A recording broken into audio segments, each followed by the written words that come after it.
Сәлем достар, қайырлы күн. Қалдарыңыз қалай? Сіздермен жаңа жобада қайта қауышқаныма өте қуаныштымын. Бұл Наш бағдарламасы. Мағынасын қазір түсіндіріп өтемін. 60 жыл бойы Павлодар педагогикалық университеті облыс тіпті республика көлемінде белді де беделді мектептерге жүздеген шәкіртінің жүрегін жаулаған, биік белестерін бағындырған талай ұстазды даярлап шығарған болатын. Алайда осы педагогикалық жолды таңдаған қазірдің өзінде студенттердің арасында 11-ші сынып бітіруші түлектер арасында мұғалімдер оқу орнын бітіргеннен кейін ауылға баруы керек, қалада орын жоқ, қаладағы мектептерге кіре алмайды деген теріс пікірлер қалыптасып қалған. Бұл қаншалықты орынды? Дәл осы сұрақтың жауабын табу үшін осы жобаны ашқан болатынбыз. Өздеріңіз түсінгендей, біз қазір Абай гимназиясына, дарынды балаларға арналған Абай гимназиясына қонаққа келдік. Бұл жердегі студенттерімізге деген қарым-қатынас қалай? Жалпы ұстаздар қауымының қанша пайызын біздің түлектер құрайтынын осы бағдарламада білетін боламыз. Ендеше бәрін таста. Кетті, бәрін таста. Кетті, бәрін таста.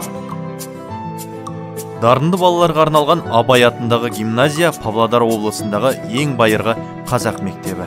Оның іргесі 1937 жылы қаланып, 1940 жылы Абай есімін алды. Осылайша 60 жылдай уақыт бойы үлгілі қазақ мектебі атанып келді. Алайда 2000 жылдардың басында лицей мәртебесін иемденген соң алдына реттік 10-шы нөмірі қосақталды. Тек былтыр ғана Абай Құнанбайұлының мерейтойына орай 20 жылды артқа тастап, ол ақынның есімі қайта жаңғырды. Бір ерекшелігі, мектеп ұжымында жалпы саны 65 мұғалім болса, оның басым бөлігі Павлодар педагогикалық университетінің түлектері. Соның ішінде серпін бағдарламасымен білім алған 10-ға жуық ұстаз да жетістіктерімен көзге түсіп, көпшіліктің алғысына бөленіп жүр. Тіпті осы мектепті бітіріп, қара шаңырағына қайта оралу үшін біздің университетімізді тамамдап шыққан ұстаздар да бар. Солардың бірі Нұрсұлтан Заманбек. Ол кезінде Павлодар мемлекеттік педагогикалық институтында қазақ тілі мен әдебиеті мамандығын игерген. Студенттік жылдары университеттің қоғамдық жұмысына белсене араласып, тың идеяларды жүзеге асыруын үйренген ол қазір осы мектепте директор орынбасары қызметінде. Сондай-ақ ұстаздықты да қатар ұстап келеді. Кішкентай кезімнен осы дарынды балаларға арналған номер 10-ші лицей мектебіне кішкентай бүлдіршін болып кірдім. 11-ші сыныпта аяқтай келген кезде менің алдымда кім болам деген сұрақ туындады. Дәл сол мезетте мен өзімді мұғалім ретінде көрдім. Мұғалім болудың ең бір дұрыс жолы мен білім беру мекемелерінің бір емес бірегейі ПМПУ-ға барып түстім.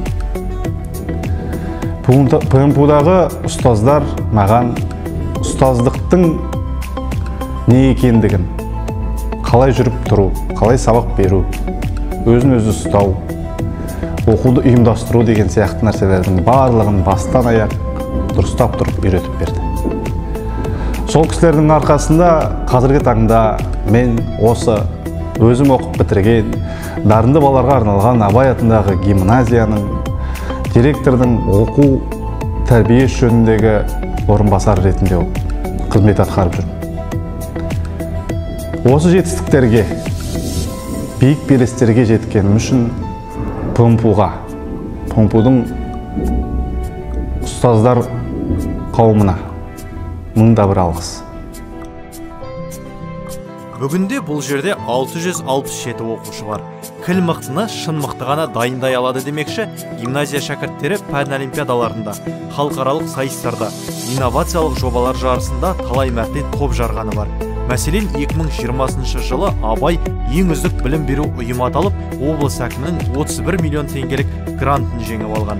90 жылға жуық тарихы бар білім ордасынан елімізге танымал қоғам қайраткерлері, белгілі әдебиетшілер мен ғалымдар лек-легімен түлеген. Гимназия республикалық Абай мектеп-интернатының Павлодар облысындағы желілік мектебі.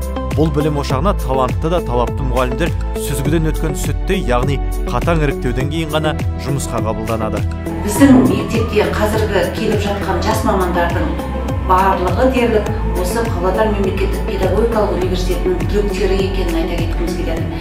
Бір ерекше айта кететіні, соңғы жылдары Павлодар мемлекеттік педагогикалық университетінің түлектерінің білімдерінің тиянақтылығы, жоғары деңгейі, жәнегі қарым қатынасы, коммуникативтік дәрежесі бізді ерекше қуандыратынын айтқымыз келеді.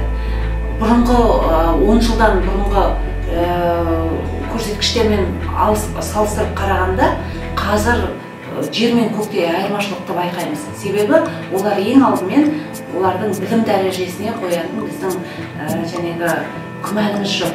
Олар жақсы үлкен дайындықпен келеді. Екіншіден, бұл жас мамандардың бойында мектепте істеймін, мектепте дамытамын, балалармен жұмыс істеймін деп тұрған сондай бір ерекше құлшыныс байқалады.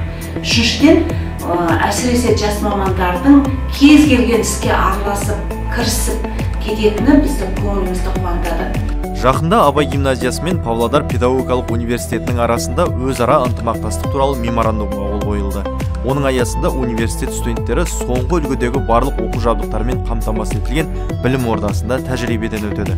Одан бөлек университетіміздің ғалымдары олимпиада жүйріктерін даярлайды. Түрлі оқуларда, конкурстарда қазылар алқасының қатарынан табылады.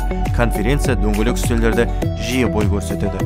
Келесі жылдан бастап бірлескен іс-шаралар көлемі бұдан да арта түспек. Өздеріңіз көргендей, біздің түлектерімізге деген сұраныс өте жоғары. Түрлі сайыстарда топ жарып, оза шапқан оқушылардың ұстаздарына алғыстан басқа айтары жоқ. Сол себепті болар ұстаз мектеп жүрегі дейді. Бұл жердің жүрегенді Абай деп соққанымен бүйрегі бәрібір Павлодар педагогикалық университетіне бұрып тұрады. 90 ауыз сөздің тобықтай түйіні бұл жердің тізгіні біздің студенттеріміздің қолында. Олай болса, Абай гимназиясы наш!